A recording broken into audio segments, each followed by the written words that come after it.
Bless you and welcome. So happy that you all chose to join the fellowship today, and also extend my welcome and blessing to those who will watch this or hear this on the recording.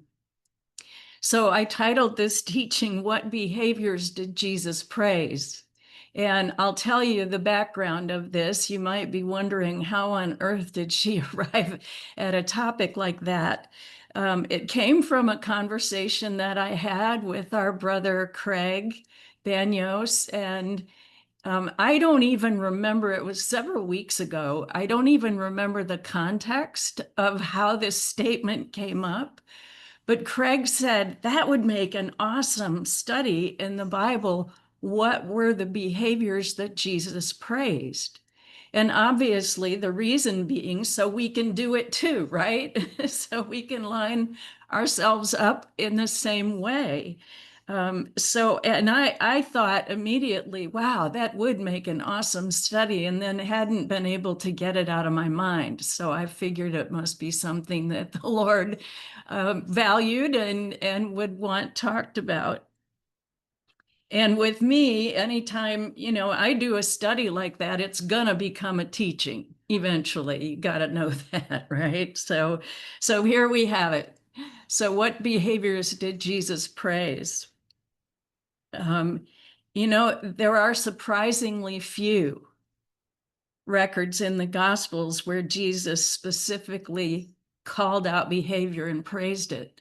And I'm not saying that to imply by any stretch that Jesus was in any way stingy with his grace or his love for people. I believe, I'm confident that if we could walk and talk with him as people did in the time of the Gospels, that he would be funny, joyful, that he would be welcoming.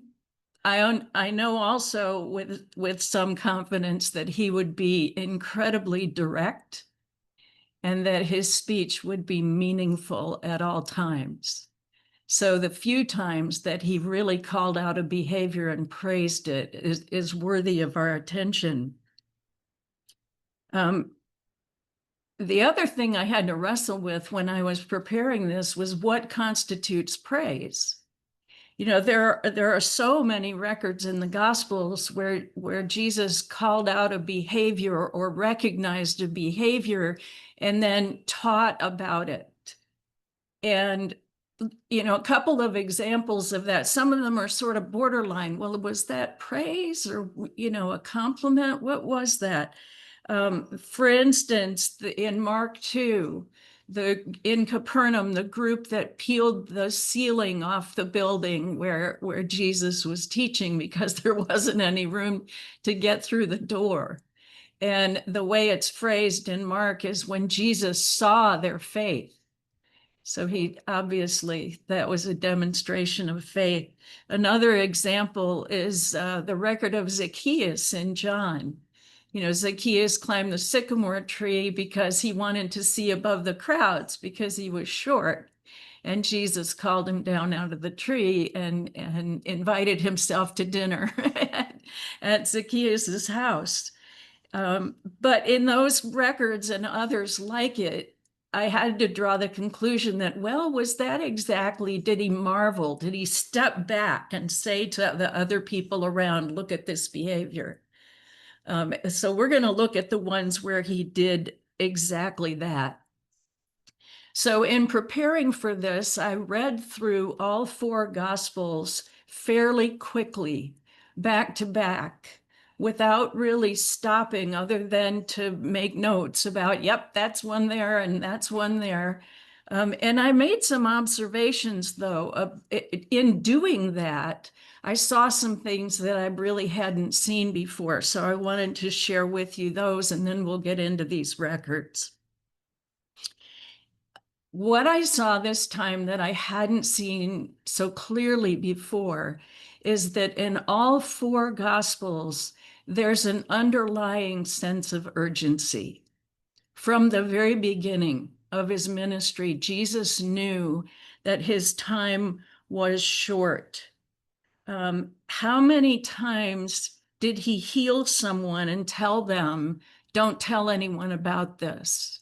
Sometimes when he was instructing the disciples, he said, don't share this with anyone.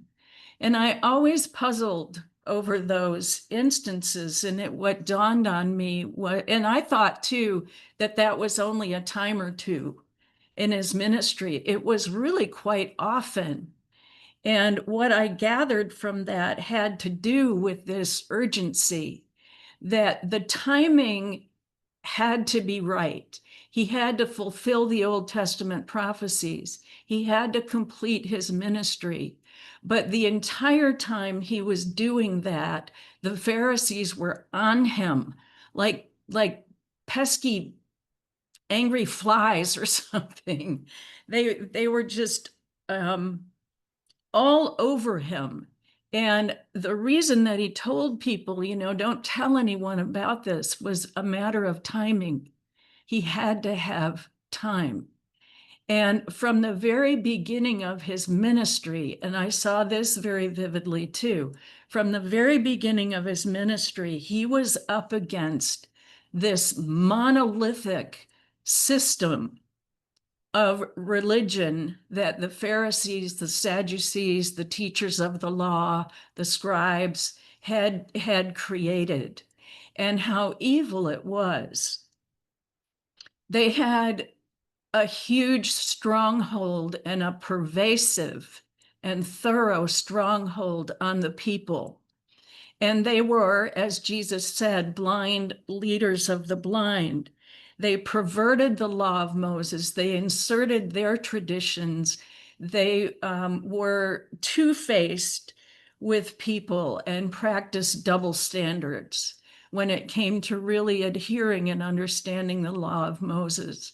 The religious system, the strength of it was formidable from the very first moment of his ministry, and the Pharisees never left him alone. They fought and fought and fought to protect the strongholds and structure that they had built and didn't want it threatened in any way, shape, or form by a guy like the Messiah. So those are some of the observations that I made. I highly recommend doing that, by the way. If your heart is touched by this, you might want to just read through all four Gospels in a manner that allows you, make some notes to kind of track some of these things. It was a lot of fun for me anyway. So the first record we're going to go to is in Matthew 8. And all of the records we're going to talk about are very familiar to you, but I'm hoping and praying in this teaching that you'll see some things that perhaps you hadn't before. So Matthew 8, we'll pick it up in verse 5. This is the record of the centurion whose servant was healed. Now, when he had entered Capernaum, a centurion came to him and pleaded with him, saying, Lord, my servant is lying at home paralyzed, suffering terribly. And you know what a centurion is? He was a Roman soldier in charge of 100 other soldiers. So this is a man very capable of leadership. And yet he was aware enough, and being a Roman, not exactly the most welcomed of people in the Jewish communities.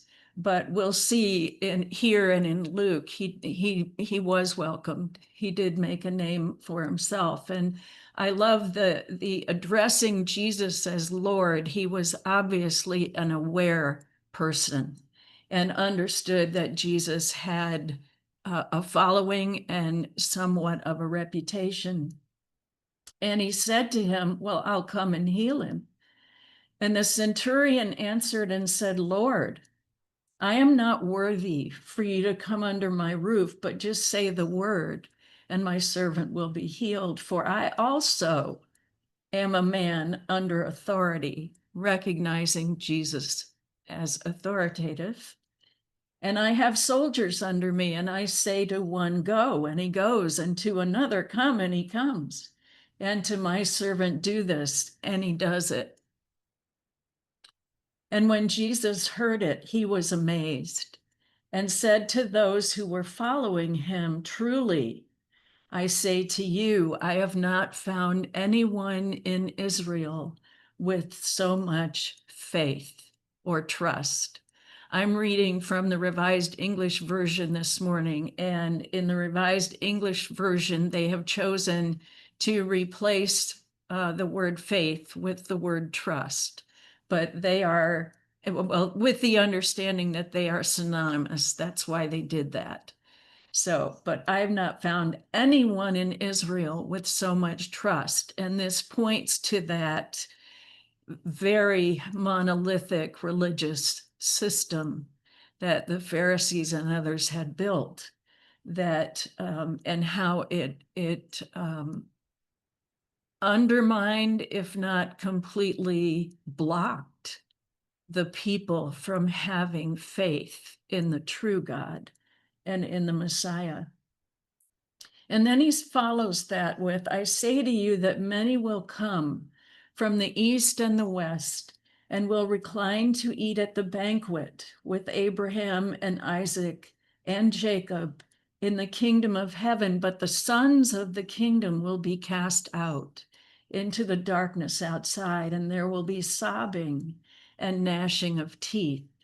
What's he talking about here? Many will come from the east and the west. That's us. That's us who used to be Gentiles. And what a remarkable thing for him to say. Israel is not receiving me, but many, many from the east and from the west will. And then he mentions this banquet, which would not have been strange in the ears of his hearers, because the Old Testament has many references about a banquet that will be a big part of the kingdom that Jesus is going to establish in the future. We call that the millennial kingdom. Then in verse 13, Jesus said to the centurion, go your way. It'll be done for you just as you have believed. And the servant was healed that very moment. And did I mention the sons of the kingdom, of course, is a reference to the people of Israel, the Jews, that there will be, there were unbelieving Jews who will not make it into that kingdom, in spite of the fact that by birth, by lineage, they are Jews. This same record can be found in Luke chapter 7. So let's go there, because we learn more about the centurion by reading this record. I will mention, and I'm going to talk more about this in a minute, that there are several scholars, many scholars, that believe that this is actually a separate record. I don't. I think it's Luke's version of the same record with the centurion, and I'll tell you why I think that. I'm going to show you in a minute a picture of Capernaum as it's been excavated. I don't know of any archaeological evidence that Capernaum had more than one synagogue. I'm not sure that it was large enough, populous enough to have more than one centurion. So there are other reasons too that I believe the similarities between the records, and just looking at that and thinking common sense wise, same record.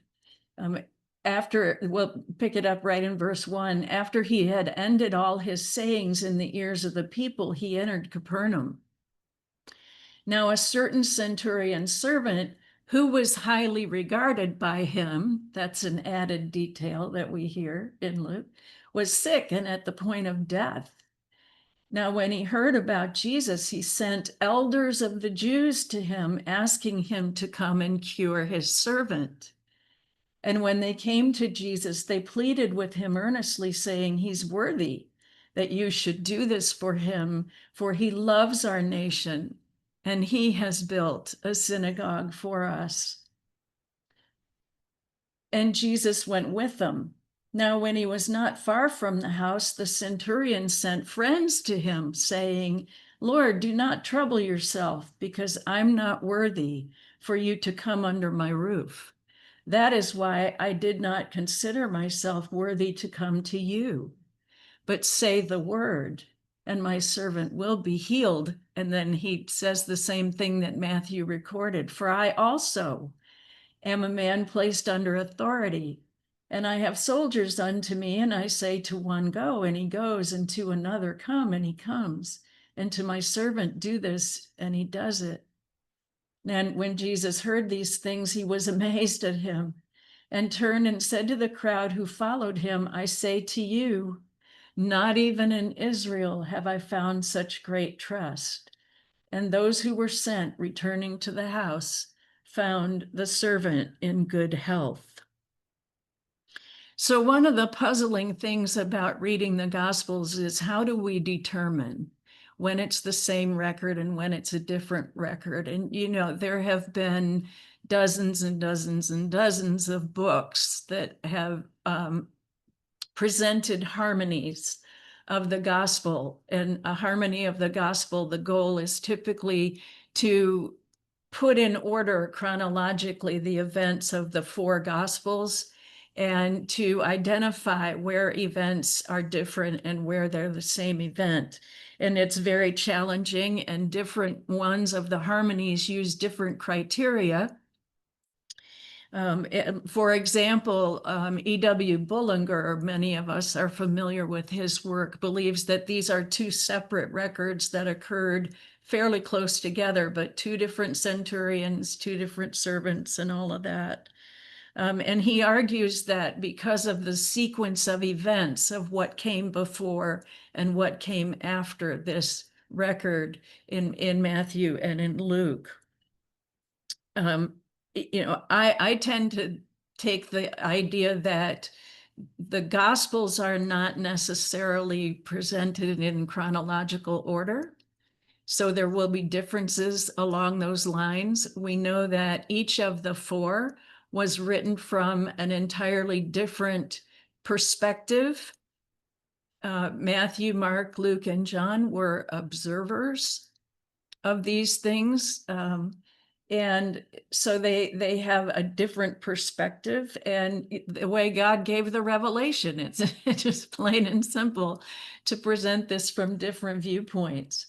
But I think the likelihood of Capernaum having more than one synagogue, and that is Bullinger's claim as well, or that they had more than one centurion, and then that the centurion would respond in identical ways, I think the odds of that are pretty slim. And that's why I think in this case, the single record idea wins out. Anyway, I want to share my screen a minute and show you some images. First of all, share. So here we have the ruin. This is current. This photograph is very current. This is what the synagogue currently looks like in Capernaum. This was taken by my brother John on one of his Israel tours. Now, if I switch photos, I want to make sure. If not, I'll have to stop sharing. There we go. Okay, sorry about that. So here's Capernaum. This is the archaeological site of Capernaum. Here's that synagogue that we were looking at from the ground level a moment ago.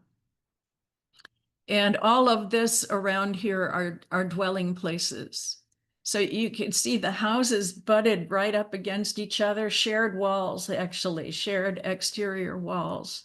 And then there would have been walkways between them as well in some areas, some cases. But I'm sure you're curious about this big round thing in the middle of this archaeological site. That is actually a Catholic cathedral. And The floor of that cathedral, in the center of it, is glass. It was built over a house that is traditionally believed to be the house where Jesus healed Peter's mother-in-law.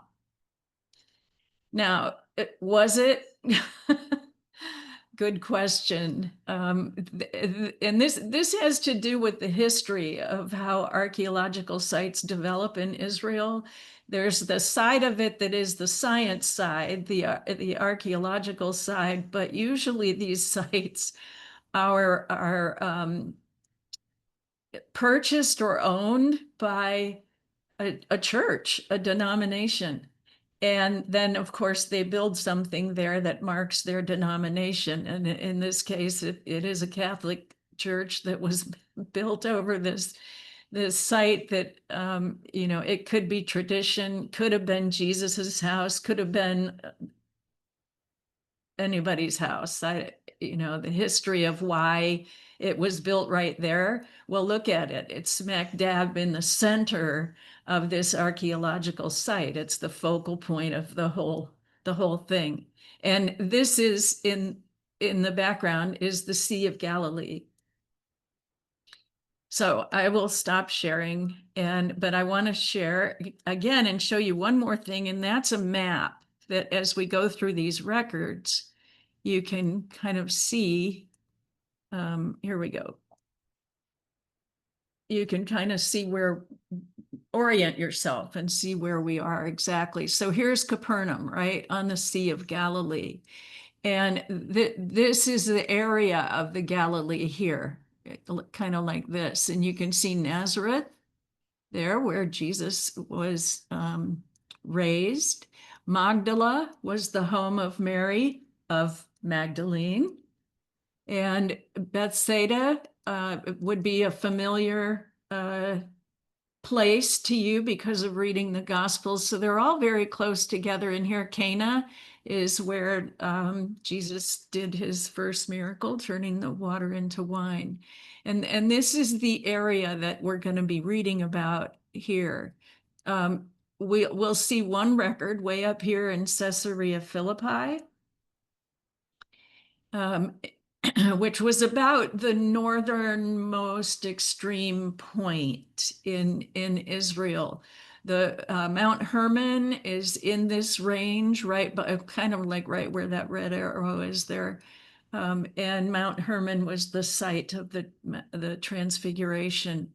We're going to read one record where Jesus goes to the area of Tyre and Sidon, which is outside of Israel, and it's up north along the coast of the Mediterranean Sea, a Gentile area. So hopefully that gives you kind of a mental picture of when Jesus was walking around, where was he? Incidentally, this record of the healing of the centurion servant in Capernaum, he had just finished what we call the Sermon on the Mount, which very likely happened somewhere in this area between Capernaum and Magdala. And this is all quite sloped. It's a fairly steep slope up into these hills here from the shore of the Sea of Galilee. And the acoustics are magnificent in that area.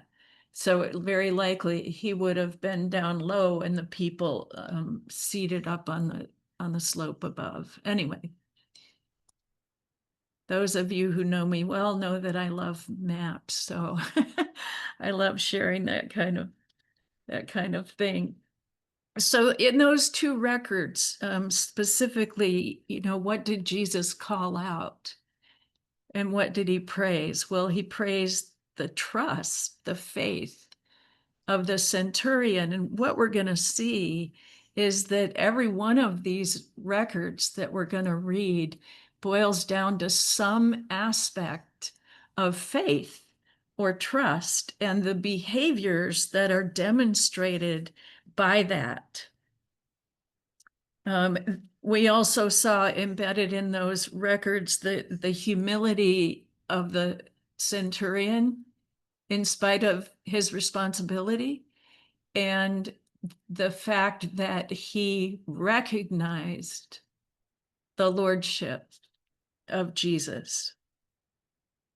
So those were fun. Now we'll go back to Matthew, and we'll go to chapter 15.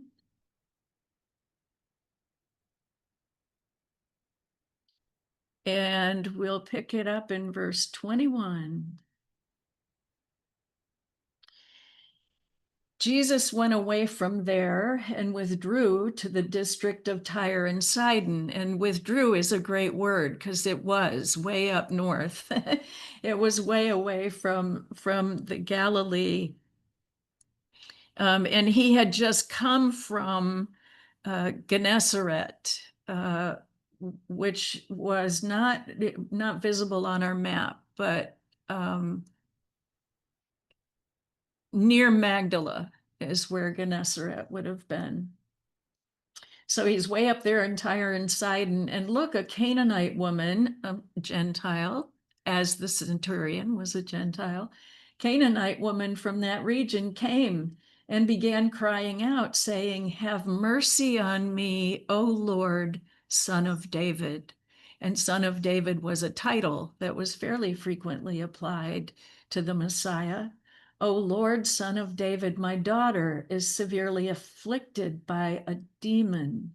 Again, we see recognition in the record, but he didn't answer her, not even a word. And his disciples came and kept asking him, saying, "Send her away, because she keeps on crying out as she follows us." But he answered and said, "I was sent only to the lost sheep of the house of Israel." And the key to that verse is in the word sent. It's a word that means specifically sent, having a mission that is very targeted. We certainly know through the Gospels that Jesus referred, well, even as we read it in Matthew 8, that he knew he was going to draw the Gentiles as well. But what he's saying here is, for right now, specifically, my mission, I was sent to the house of the lost sheep of Israel. But she came and bowed down before him, saying, "Lord, help me." And he answered and said, "It's not good to take the children's bread and throw it to the pet dogs." Interesting translation that's chosen by the REV. If you're reading from the NIV or a King James or New King James, it won't read exactly like that. And the reason for that choice is the word that was recorded by Matthew for dog. You know, dogs were unclean to the Israelites. They weren't to the Gentiles. And the people of Tyre and Sidon would have had a Greco-Roman culture, not a Jewish culture. And as it turns out, in the Greco-Roman culture, to have a small dog like we have house pets was not that unusual. And so what he was saying here was not harsh or cruel or critical. What he was doing was acknowledging her culture and using an analogy that she would understand. And so it's a pet dog, it's a small dog. It's not, when you think about the unclean dogs that other places in the Bible refers to. But she responded, "Yes, Lord. Yet even the pet dogs eat the crumbs that fall from their owner's table." Then Jesus replied to her and said, "O woman, great is your faith. Great is your trust. Let it be done for you as you want." And in that moment, her daughter was healed. So what do we see in this record besides trust? She was bold and persistent, and yet she honored him in the way that she addressed him. And think about what other scriptures instruct us to come boldly before the throne of grace. What about the records in the Gospels where Jesus said, basically, don't stop praying? In Luke, there's the parable of the woman and the judge, and she pestered the judge until he relented, not because he agreed that she was right, but because he wanted her to stop pestering him. And that's an example of how we're supposed to pray. She was persistent, and yet she was very respectful and obviously recognized that Jesus was worthy of honor, worthy of respect. And that is what buoyed her trust. So let's go, just a couple chapters ahead of this, to go backwards to Matthew 13. This one's kind of different, but where I want to center is around verse 16, where Jesus says, "Blessed are your eyes because they see, and your ears because they hear." What is the setting that would have caused Jesus to say something like that? Well, up in verse 13, in verse 10, he had just told them the parable of the sower. And in verse 10, the disciples came to him and said, "Why do you speak to them in parables?" In verse 13, he says, "This is why I speak to them in parables, because although they are seeing, they do not really see. And although they're hearing, they do not really hear, nor do they understand." Thank you to the blindness that the Pharisees and Sadducees and teachers of the law had created around them. Then he continues, "In them, the prophecy of Isaiah is being fulfilled, which says, although you will hear, you will never understand, and although you will see, you will never perceive. For this people's heart has become calloused, and their ears can hardly hear, and they have closed their eyes, and otherwise they would perceive with their eyes, and hear with their ears, and understand with their heart, and turn back to me, and I would heal them. But blessed are your eyes, because they see, and your ears, because they hear." So in this record, again, there's trust, there's faith, but what is really the foundation of that is understanding and spiritual hunger, which takes humility. And that's what Jesus praised. And we see a similar statement to this in Luke chapter 10. It's a whole different setting, but it's a very similar statement. So in Luke 10, in verse 1, Jesus sends out the 72. He appointed 72 and sent them out ahead of him 2 by 2 into every city and every place where he himself was about to go. And they stayed mostly right around the area I showed you on the map, the area of the Galilee. And then he gave them a bunch of specific instructions about how to conduct themselves, when to stay, when to leave, all of that. And then down in verse 17, the 72 returned with joy, saying, "Lord, even the demons submit to us in your name." And he said to them, "I saw the adversary falling like lightning from heaven." And then in verse 23, turning to his disciples, he said privately, "Blessed are the eyes that see the things that you see, for I say to you that many prophets and kings desired to see the things that you see and didn't see them, and to hear the things that you hear and didn't hear them." So blessed are the eyes that see the things that you see. So, again, what's embedded in this? obedience, which is founded in trust. He sent the 72 and they did it. They followed his instructions and they came back joyful. And in fact, wait, I skipped a verse up above.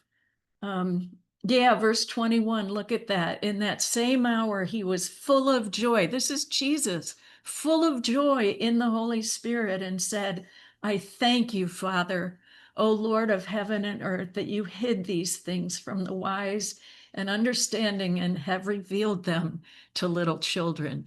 And a term of endearment referring to the disciples, though they were young, they were very young. There are some great studies out there about the age of the apostles, that they were probably in their late teens and early 20s. So relative to Jesus, they were children. So what's embedded in this one? He's praising and blessing them because they trusted what he said and went out and carried it out. So they obeyed, and because of that, he had great joy. And I loved Gary Tyson's prayer at the start of this fellowship that, yes, we have great joy in what we've been given in through Jesus Christ in the Word. Back to Matthew. We just got a couple more. We'll go to Matthew chapter 16.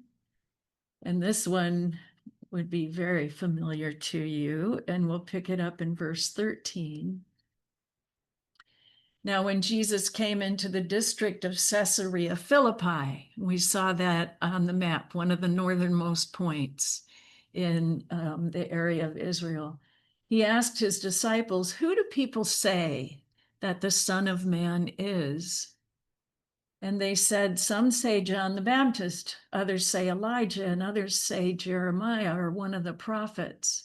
He said to them, but who do you say that I am? And Simon Peter answered and said, you are the Christ, the Son of the living God. And Jesus answered and said to him, blessed are you, Simon Bar-Jonah, because flesh and blood has not revealed this to you, but my Father who is in heaven has revealed this. This is very late in Jesus's ministry. It's like September, he being crucified the following spring. So he'd been teaching them for a while. And so here what we see, is Peter learning to hear from God, learning to walk by revelation, and Jesus praised that. He also praised, of course, the truth, the acknowledgement of who he was, the awareness of that by Peter, but more so that Peter was learning to hear from God. And I emphasize learning because in the very following verses is when Jesus begins to tell them for the first time, look, I'm going to be arrested. I'm going to be tortured. I'm going to be crucified. And on the third day, I'm going to rise. And Peter rebuked him. So Peter, in the former instance, was learning to walk by the Spirit. And it's certainly the same process for us. And that record, by the way, is also in Mark 8 and Luke 9. But it's Jesus, those two gospels don't record the statement about God revealing that to Peter, that he didn't learn that from his own senses. And then we'll go to Matthew 26. Oh boy, I don't want to run out of time here, but Matthew 26, toward the end of Jesus's life, this is in the very final days, Jesus is staying in Bethany at night, and he's going into the temple to teach in the daytime.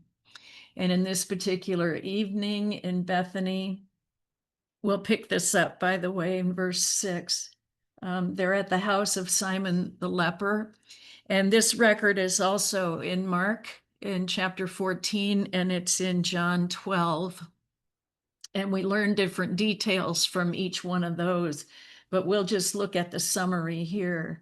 A woman came to him with an alabaster flask of costly perfume, and she poured it on his head as he was reclining to eat.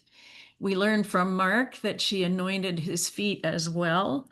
And we learn from John that this woman is Mary, the sister of Martha and Lazarus.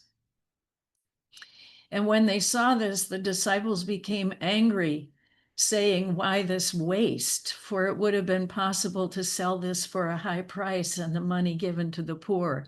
And we learned that Judas, we learned from the Gospel of John that it's Judas who stirred up the other disciples and got this grumbling going. And Judas was motivated because he was interested in the money, not the poor.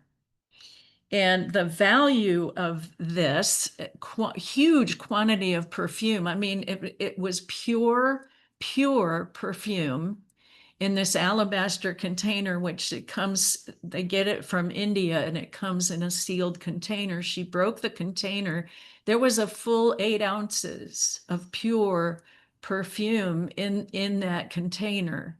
And we learned that from understanding Roman measures and the other Gospels. It was worth about a year's wages for a common laborer.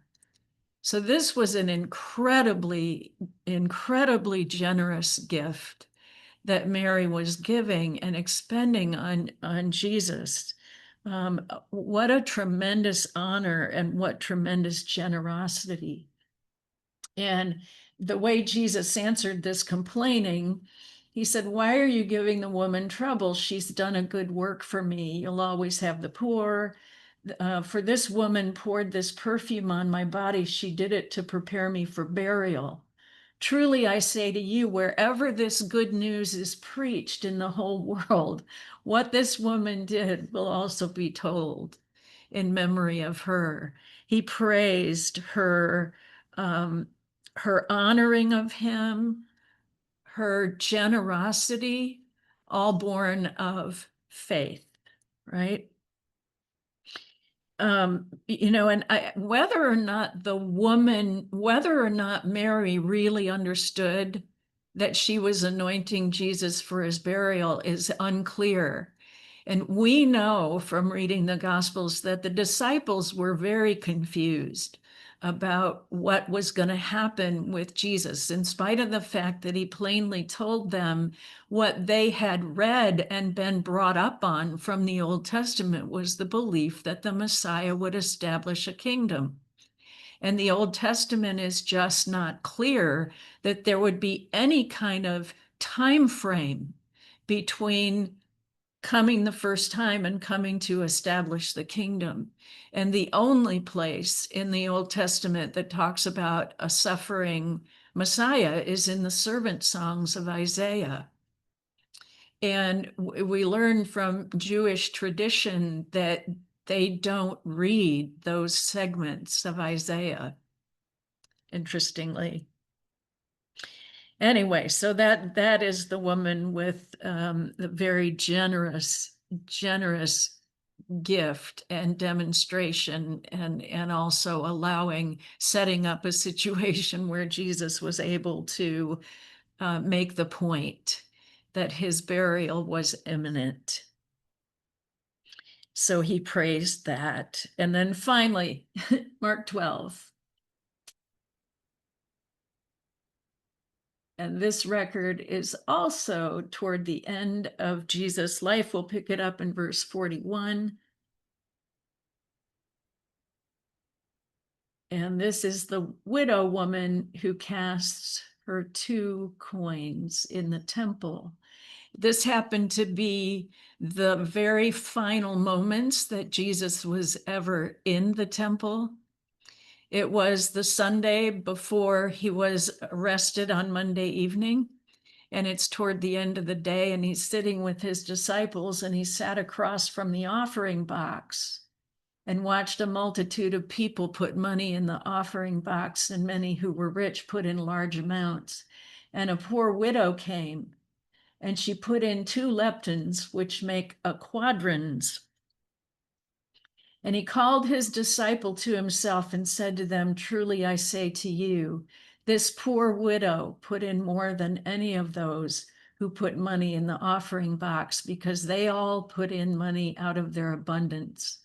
But she, out of her poverty, put in all she had to live on. And we know culturally the plight of a widow in their culture, that they were poor. They were essentially abandoned, destitute, neglected.